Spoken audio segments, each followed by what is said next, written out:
10 साल की छोटी सी प्यारी सी बच्ची को देखते हैं। इस बच्ची का नाम सोफी था, जो कि एक अजाइलम में रहती थी क्योंकि उसके पेरेंट्स की डेथ हो गई थी। सोफी को नींद न आने की बीमारी थी, इसीलिए वो पूरी रात जागकर गुजारती थी और अजाइलम में फिरती रहती थी क्योंकि उसे पूरी रात ही नींद नहीं आती थी। और हर बच्चे की तरह उसका भी एक डर था कि एक बाबा जी है जो रात के अंधेरे में आते हैं और बच्चों को उठा कर ले जाते हैं और फिर वो इन बच्चों को मार कर खा लेते हैं। एक रात जब सब सो रहे होते हैं तो विंडो के पास से उसे बिल्ली की आवाज सुनाई देती है। अब क्योंकि उसे नींद नहीं आ रही थी, इसीलिए उसे देखने के लिए बाहर जाती है। वो जब बालकनी में होती है तो देखती है कि कुछ बिल्लियों ने डस्टबिन को गिरा दिया है। फिर सडन वो देखती है कि बिल्डिंग के पीछे से एक जायंट कार डस्टबिन को उठाकर उसकी जगह पर रख देता है। इसके बाद बिल्डिंग के पीछे से एक काफी बड़ा जायंट बाहर आता है। सोफी उस जायंट को देख चुकी थी और वो भी सोफी को देख चुका था। उसे देखकर वो डर जाती है और जल्दी से अपने बिस्तर पर चली जाती है, लेकिन वो जायंट विंडो से हाथ अंदर डालकर सोफी को उठा लेता है और उसे अपने साथ ले जाता है। हम देखते हैं कि ये जायंट इंसानों के सामने नहीं आता था और जब उसके रास्ते में कोई इंसान आता था तो वो किसी न किसी तरह खुद को छुपा लेता था और फिर सबकी नजरों से बचते हुए वहाँ से निकल जाता है। फिर वो सोफी को भी अपने साथ लेकर एक दूसरी दुनिया में आ जाता है और ये दुनिया थी जायंट्स की दुनिया, यानी यहाँ पर सिर्फ जायंट्स रहते थे। सोफी देखती है कि ये तो एक काफी बड़ा घर है और वहाँ की हर एक चीज जायंट्स की तरह ही बड़ी थी। सोफी वहाँ से भागने की कोशिश करती है, जिस पर वो जायंट कहता है कि यहाँ से भागने का कोई भी रास्ता नहीं है, इसीलिए तुम यहाँ से कहीं भी नहीं जा सकती। ये सुनकर वो डर जाती है। वो नोटिस करती है कि ये एक बूढ़ा जायंट है। वो जायंट सोफी को एक पैन पर रख देता है और बोलता है कि मुझे बहुत भूख लग रही है, मुझे इतनी भूख लग रही है कि मुझसे वो कंट्रोल ही नहीं हो रही है। सोफी समझ रही थी कि ये जायंट मुझे ही खाने वाला है। वो वहाँ पर और भी जायंट्स के हंसने की आवाजों को नोटिस करती है, इसीलिए वो उस बूढ़े जायंट से पूछती है कि क्या यहाँ पर और भी जायंट्स हैं, जिस पर वो बूढ़ा जायंट कहता है कि जी हाँ, यहाँ पर और भी जायंट्स हैं और वो सारे जायंट्स कैनिबल हैं, यानी वो इंसानों को कच्चा ही खा लेते हैं क्योंकि उन्हें किसी भी इंसान पर तरस नहीं आता और जो भी उनके हाथ लग जाता है वो उस इंसान को निगल जाते हैं। ये सुनकर सोफी और ज्यादा डर जाती है, इसीलिए वो बूढ़े जायंट से पूछते हैं तो क्या आप भी मुझे खा लेंगे, जिस पर वो बूढ़ा जायंट कहता है कि नहीं, मैं इंसानों को नहीं खाता क्योंकि मैं एक वेजिटेरियन जायंट हूँ, ना कि कैनिबल। और ये बूढ़ा जायंट सिर्फ एक वेजिटेबल ही खाता है जो टेस्ट में बिल्कुल भी अच्छी नहीं थी, लेकिन इसके बावजूद भी वो इंसानों को खाना नहीं चाहता और इससे ये बात जाहिर होती है कि वो एक अच्छा और रहमदिल जायंट है। वो उस बूढ़े जायंट से पूछती है कि अगर आप इंसानों को नहीं खाते तो फिर आप मुझे यहाँ पर क्यों लेकर आए हैं, जिस पर वो बूढ़ा जायंट कहता है क्योंकि तुमने मुझे देख जो लिया था और तुम मेरे बारे में वहाँ पर किसी को बता देती, जिससे मेरी जान खतरे में पड़ सकती थी, जिससे इंसानों को हमारा पता चल जाता और वो यहाँ पर आ जाते और बाकी जायंट्स को भी मार डालते। और यही वजह है कि मुझे तुम्हें यहाँ पर लाना पड़ा और अब तुम अपनी सारी जिंदगी यहाँ पर मेरे साथ ही गुजारोगी। जिस पर सोफी कहती है कि नहीं, मैं तो यहाँ से भाग जाऊंगी, जिस पर वो बूढ़ा जायंट कहता है कि नहीं, तुम यहाँ से निकलने की गलती भी मत करना, वरना बाहर बैठे जायंट्स को तुम पर तरस नहीं आएगा। ये कहकर वो बूढ़ा जायंट सोफी को एक बोर्ड पर रख देता है और उसे कहता है कि तुम थोड़ी देर रेस्ट कर लो, लेकिन सोफी को तो नींद ही नहीं आती थी। फिर वो देखती है कि वो जायंट अपने बैग से बड़ी बड़ी बॉटल्स निकाल रहा है। उन बॉटल्स में कोई चीज थी जो चमक रही थी। फिर वो उस जायंट से पूछती है कि इन बॉटल्स में क्या है, जिस पर वो जायंट कहता है कि इसमें ड्रीम्स हैं, यानी ख्वाब। इस पर वो कहती है अच्छा,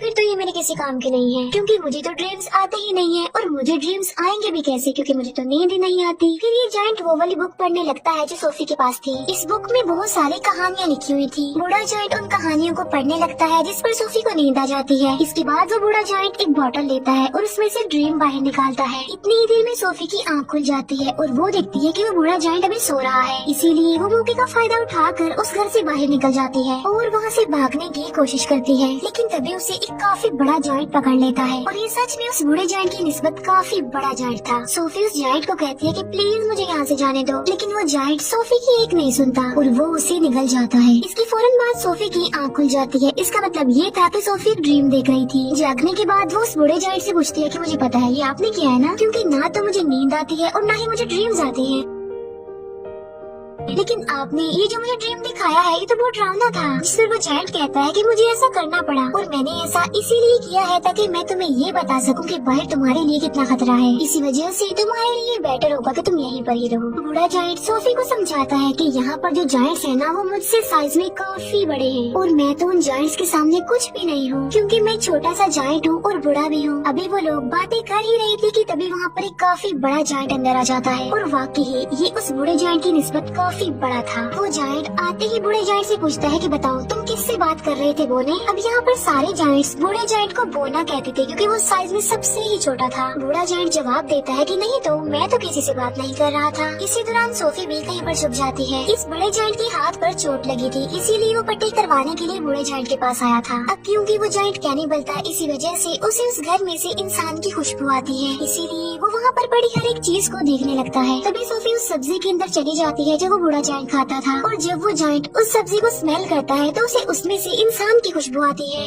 आज से पहले इस जायंट ने कभी भी ये सब्जी नहीं खाई थी, लेकिन आज उसे इस वेजिटेबल में से अच्छी खुशबू आ रही थी, इंसान की खुशबू आ रही थी, क्योंकि उसमें सोफी जो थी, इसीलिए वो जायंट उसे खाने लगता है। ये देखकर वो बूढ़ा जायंट कहता है कि रुको, तुम ये नहीं खा सकते, क्या तुम भूल गई हो कि तुम वेजिटेबल्स नहीं खाते। जिस पर वो जायंट कहता है कि हाँ, मैं ये बात कैसे भूल गया कि मैं तो सब्जियां खाता ही नहीं हूँ। इसीलिए वो सब्जी को फेंक देता है और सोफी की जान बच जाती है। इसके बाद वो जायंट वहाँ से चला जाता है। फिर उस बूढ़े जायंट को कहीं पर जाना था और सोफी उससे पूछती है कि आप कहाँ पर जा रहे हैं। जिस पर वो बूढ़ा जायंट कहता है कि मैं किसी जरूरी काम से जा रहा हूँ। वो पूछती है कि कौन सा जरूरी काम, लेकिन वो उसे कुछ भी नहीं बताता। फिर वो सोफी की काफी फोर्स करने पर उसे बता ही देता है कि मैं ड्रीम्स को पकड़ने जा रहा हूँ। फिर सोफी उसे काफी कहती है कि मुझे भी अपने साथ लेकर जाइए, लेकिन वो उसे अपने साथ नहीं ले जाना चाहता था, क्योंकि बाहर जो जायंट सो रहे थे, अगर वो जाग गए, उन्होंने सोफी को देख लिया तो बहुत बुरा होगा। इसी वजह से वो किसी भी किस्म का रिस्क नहीं लेना चाहता था। लेकिन सोफी उसे काफी इंसिस्ट करती है, इसीलिए वो उसे अपने साथ ले जाने के लिए एग्री हो जाता है। जब वो बाहर आते हैं तो देखते हैं कि वो सारे जायंट्स गहरी नींद सो रहे हैं, इसीलिए ये दोनों उनके बीच से ही गुजरना चाहते थे, लेकिन इतनी ही देर में उन सारे जायंट्स की आँख खुल जाती है और वो बूढ़े जायंट को परेशान करने लग जाते हैं कि बोने तुम कहाँ पर जा रहे हो। जिस पर वो कहता है कि मैं तो अपने काम पर जा रहा हूँ। जिस पर वो जायंट्स कहते हैं कि हम नहीं चाहते कि तुम यहाँ से निकल कर बाहर जाओ, इंसानों की दुनिया में जाओ, क्योंकि अगर इंसानों को हमारे बारे में पता चल गया तो हमारी जान खतरे में पड़ जाएगी। वो सारे जायंट्स बूढ़े जायंट को बहुत ज्यादा तंग करते हैं और तभी मौके का फायदा उठाकर सोफी एक गाड़ी में छुप जाती है। लेकिन तभी बूढ़ा जायंट आसमान की तरफ इशारा करके कहता है कि वो देखो। सब देखते हैं कि आसमान पर बादल बने हैं और बारिश होने वाली है। असल में उन सारे जायंट्स को पानी से डर लगता था क्योंकि उन्हें वाटर फोबिया था, और तभी वहाँ पर बारिश होने लगती है और वो सारे जायंट्स जाकर छुप जाते हैं। तो मौके का फायदा उठाकर वो दोनों यानी बूढ़ा जायंट और सोफी वहाँ से चले जाते हैं। वो लोग माउंटेन्स पर चढ़ने लगते हैं। चलते चलते वो बादलों से भी काफी आगे निकल जाते हैं। सोफी कहती है कि यहाँ से तो देखने में ये स्टार्स बहुत ही प्यारे लग रहे हैं। बूढ़ा जायंट कहता है कि मैं तो इनका म्यूजिक भी सुन सकता हूँ। वो बताता है कि मैं इवन दुनिया की हर चीज की आवाज सुन सकता हूँ। मैं चींटियों की आवाज सुन सकता हूँ, कीड़े मकोड़ों की आवाज सुन सकता हूँ, इवन मैं ट्रीज की कहानियाँ भी सुन सकता हूँ। मेरे कान इतनी तेज हैं कि दुनिया की हर आवाज को सुन सकते हैं। ये सुनकर सोफी कहती है कि मुझे तो यकीन नहीं आ रहा आपकी बातों पर। बूढ़ा जायंट कहता है कि यही सच है बेटा, तुम्हें मानना होगा। इसके बाद वो लोग एक लेक के पास पहुँच जाते हैं, जिसके पास एक काफी बड़ा और खूबसूरत ट्री था। बूढ़ा जायंट पानी में कूद जाता है और उनके साथ सोफी भी कूद जाती है। दोनों फिर लेक के दूसरे किनारे पर पहुँच जाते हैं और ये होती है ड्रीम्स की दुनिया, क्योंकि ड्रीम्स उस ट्री से यहाँ पर कतरों की तरह गिरते हैं और बूढ़ा जायंट इन्हें पकड़ने के लिए ही यहाँ पर आता है। फिर वो दोनों मिलकर बहुत सारे ड्रीम्स पकड़ लेते हैं। इन ख्वाबों में अच्छे और बुरे दोनों ड्रीम्स ही थे। इन ड्रीम्स को पकड़कर फिर ये लोग वापस जाने लगते हैं। ये दोनों अब एक दूसरे के काफी अच्छे फ्रेंड बन गए थे और एक दूसरे के साथ काफी खुश थे।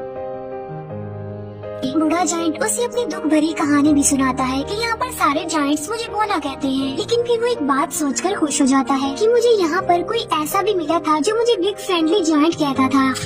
ये सुनकर सोफी कहती है तो आज से मैं भी आपको बिग फ्रेंडली जायंट यानी BFG ही कहूँगी। ड्रीम्स पकड़ने के बाद ये लोग सिटी में घूमते फिरते हैं, जहाँ पर बच्चे अपने अपने घरों में सो रहे होते हैं और बिग फ्रेंडली जायंट यानी BFG उन्हें नींद में बहुत अच्छे अच्छे ड्रीम्स देता है ताकि लोगों को उनके ड्रीम्स में खुशियाँ मिल सके। यहाँ पर हम ये जान पाते हैं कि BFG एक बहुत ही अच्छे दिल का जायंट है जो ड्रीम्स की दुनिया से ड्रीम्स लाकर लोगों को देता है ताकि सोते हुए ही सही ये उन लोगों की जिंदगियों में खुशियाँ तो ला सके। सोफी पूछती है कि ड्रीम्स के बारे में आपको क्या आपके पेरेंट्स ने बताया था, जिस पर वो जायंट यानी BFG कहता है कि जायंट्स के पेरेंट्स नहीं होते। फिर वो BFG से उसकी एज पूछती है कि आपकी उम्र कितनी है। BFG जवाब देता है कि जितनी उम्र इस दुनिया की है उतनी ही मेरी है, यानी जब से ये दुनिया बनी थी तब से ये जायंट्स भी बन गए थे, लेकिन ये इस दुनिया में ही इंसानों से छुप कर रहते हैं दीवारों के पीछे। फिर वो दोनों वापस जाने लगते हैं। सोफी अचानक पूछती है कि मेरा ब्लैंकेट कहाँ पर है। असल में सोफी का ब्लैंकेट जायंट्स की दुनिया में ही रह गया था और इस बात की वजह से BFG परेशान हो जाते हैं। इसीलिए वो सोफी को कहते हैं कि अब मैं तुम्हें अपने साथ नहीं ले जा सकता, क्योंकि अब तक उन जायंट्स को पता चल गया होगा कि मेरे साथ कोई इंसान भी है। और यहाँ पर BFG सोफी को एक बात बताता है कि बहुत सालों पहले मुझे एक बच्चा मिला था और वो भी इतना ही प्यारा और इनोसेंट था जितनी कि तुम हो, और तुम्हारी तरह उसने भी मुझे देख लिया था। इसी वजह से में उस बच्चे को भी जायंट्स की दुनिया में ले गया और उसी बच्चे ने मुझे पढ़ना सिखाया। और ये जो जैकेट तुमने पहन रखी है ये मेरे उसी मासूम छोटे से फ्रेंड की है। लेकिन इससे पहले कि मैं उस बच्चे को उसकी दुनिया में वापस लेकर आता काफी देर हो चुकी थी और मैं बिल्कुल ये नहीं चाहता कि जो उस बच्चे के साथ हुआ है मेरे उस दोस्त के साथ हुआ है वो तुम्हारे साथ भी हो, क्योंकि तुम भी तो मेरी एक दोस्त ही हो ना। इसीलिए वो सोफी को वहीं पर छोड़कर वहाँ से जाने का फैसला करता है। हालांकि सोफी उन्हें काफी मना करती है यहाँ रुकने पर और उसके साथ चलने की जिद करती है, लेकिन वो जायंट इस बार उसकी बात नहीं मानता। तब BFG उसे अजाइलम में छोड़कर वहाँ से जाने लगता है। अब क्योंकि सोफी वहाँ पर रुकना नहीं चाहती थी इसीलिए वो बालकनी से कूद जाती है, क्योंकि उसे पता था कि BFG उसे बचा लेंगे। और होता भी ऐसा है, BFG उसे बचा लेता है और इसीलिए ना चाहते हुए भी उसे सोफी की बात माननी पड़ती है। इसी वजह से वो उसे जायंट्स की दुनिया में दोबारा से ले आता है, जहाँ पर बाकी जायंट्स पहले ही उन लोगों के लिए वेट कर रहे थे, क्योंकि सारे जायंट्स जान चुके थे कि बूढ़े जायंट के पास कोई इंसान है। इसीलिए सारे जायंट्स अब जानना चाहते थे कि वो इंसान कौन है, कहाँ पर है। इसीलिए वो ब्लैंकेट की खुशबू की मदद से BFG के घर को चेक करते हैं और सारे सामान की तोड़ फोड़ कर देते हैं। लेकिन BFG उस ब्लैंकेट को जला देता है जिसमें सोफी की खुशबू थी। फिर वो उन सारे जायंट्स को अपने घर से जाने के लिए बोलता है। सोफी वहाँ दीवार पर लगी एक पिक्चर को देखती है जो कि प्रिंसेस की पिक्चर थी। उस पिक्चर को देखकर सोफी को एक आइडिया आता है और वो BFG को कहती है कि आप प्रिंसेस के लिए एक ड्रीम बनाएं और उस ड्रीम में आप ये बताना कि जायंट्स की एक दुनिया पाई जाती है इसी दुनिया में और वो सारे जायंट्स इतने खतरनाक है कि बच्चों को मारकर खा लेते हैं। और इसी ड्रीम में आप हम दोनों को भी शामिल कर लेना ताकि जब हम प्रिंसेस के सामने जाएं तो वो हमें पहचान ले। ये सुनकर BFG ऐसा ही करता है और वो जायंट्स की दुनिया में रहने वाले सारे जायंट्स का एक ड्रीम बनाता है और वो उस ड्रीम में खुद को और सोफी को भी डाल देता है और साथ साथ वो सिटी के बहुत सारे मिसिंग बच्चों को भी डाल देता है। फिर वो उस ड्रीम को लेकर प्रिंसेस के घर के पास चले जाते हैं और ये प्रिंसेस की नींद में वो ड्रीम डाल देते हैं और प्रिंसेस वो सब कुछ देख लेती है जो ये प्रिंसेस को दिखाना चाहते थे। प्रिंसेस की जब आँख खुलती है तो वो बहुत ज्यादा डरी हुई होती है क्योंकि ये एक डरावना ड्रीम था, क्योंकि जायंट्स बच्चों को खा रहे थे। प्रिंसेस इस ड्रीम के बारे में अपने केयर टेकर को भी बताती है, जिस पर वो केयर टेकर कहती है कि आप फिक्र मत कीजिए, ये आपका सिर्फ एक डरावना ड्रीम था। लेकिन जब वो न्यूज़पेपर पढ़ती है तो कहती है कि ये तो बहुत अजीब बात हो गई, क्योंकि कल रात बहुत सारे बच्चे मिसिंग हो गए थे अपने अपने घरों से और ये सेम वैसा ही हुआ है जैसा आपने ड्रीम देखा है। तभी प्रिंसेस कहती है कि पर्दे हटाओ और पर्दे हटाते ही विंडो पर सोफी खड़ी हुई थी। असल में ये चीज भी उन्होंने ड्रीम में डाल दी थी और उसमें BFG को भी डाल दिया था। तब सोफी उन्हें BFG के बारे में बताती है और साथ साथ वो प्रिंसेस से प्रॉमिस भी लेती है कि आप मुझसे वादा करेंगे आप BFG को कोई नुकसान नहीं पहुंचाएंगी। तब BFG प्रिंसेस के सामने आता है और तमीज से उनके सामने झुक जाता है। तब प्रिंसेस भी अपने प्रॉमिस को पूरा करती है। अच्छा, यहाँ पर जायंट्स की ना एक फनी बात भी थी कि वो किसी भी वर्ड को ठीक से नहीं बोलते थे, इसीलिए वो महारानी को मर्जानी कहता था। BFG इंसान को इंसान कहता था और ऐसे ही उल्टे सीधे लफ्ज बोलते थे। इसके बाद प्रिंसेस उनका अच्छे से वेलकम करती है और उन्हें एक काफी अच्छी दावत देती है। फिर ये लोग सारी बात प्रिंसेस को बता देते हैं कि जायंट्स की दुनिया में 9 बड़े बड़े जायंट्स ऐसे हैं जो इंसानों और बच्चों को पकड़कर खा लेते हैं। इसीलिए प्रिंसेस उनकी हेल्प करने के लिए तैयार हो जाती है और अपनी एक पूरी आर्मी तैयार कर लेती है, जो कि BFG की मदद से अपने हेलीकॉप्टर्स में बैठकर जायंट्स की दुनिया के लिए निकल जाते हैं। अब इन्होंने यहाँ पर एक प्रॉपर प्लान बनाया हुआ था, इसीलिए वो प्लान के मुताबिक एक जगह पर रुक जाते हैं, क्योंकि ये पूरी तैयारी के साथ उन पर अटैक करने के लिए आए थे। प्लान ये था कि BFG एक ड्रीम बनाएंगे और उस ड्रीम में BFG इन जायंट्स के लिए शर्मिंदगी और पछतावा डालेंगे उनके बुरे कामों के लिए जो उन्होंने किए थे। और BFG ऐसा ड्रीम बना भी लेता है, लेकिन जैसे ही BFG ड्रीम्स को उन जायंट्स में डालने के लिए जाता है तब उन्हें याद आता है कि ड्रीम डालने वाली चीज तो मैं प्रिंसेस के महल में ही छोड़ आया हूँ और उस चीज के बगैर ऐसा करना रिस्की था, क्योंकि उन जायंट्स के पास जाना था। लेकिन सोफी हिम्मत करके